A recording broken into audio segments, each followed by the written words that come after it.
আবার আগাম দিনক্ষণ দিয়ে বোমা ফাটানোর হুঁশিয়ারি দিলেন পশ্চিমবঙ্গ বিধানসভার বিরোধী দলনেতা শুভেন্দু অধিকারী। শুক্রবার তারাপীঠ মহাশ্মশানে অবৈধ নির্মাণের প্রতিবাদে তারাপীঠ রামপুরহাট ডেভেলপমেন্ট অথরিটির দুর্নীতির বিরুদ্ধে প্রতিবাদ কর্মসূচিতে রামপুরহাটে ছিলেন।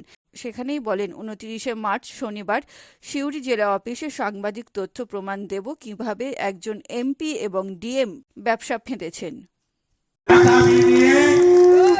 পাথর তোলার যে ব্যবসা পরিকল্পনা করেছেন মমতা ব্যানার্জি, আগামী 29 তারিখ শনিবার সিউড়ি জেলা অফিসে আমি একটি সাংবাদিক সম্মেলন করব।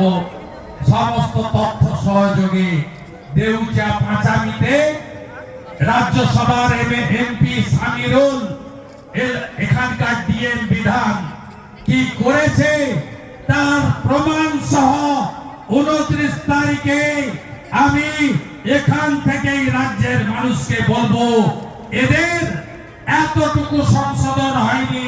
কয়লাকে দুধে সিদ্ধ করলে কয়লা কালোই থাকে, তৃণমূল তাই চোর চোরই থাকে।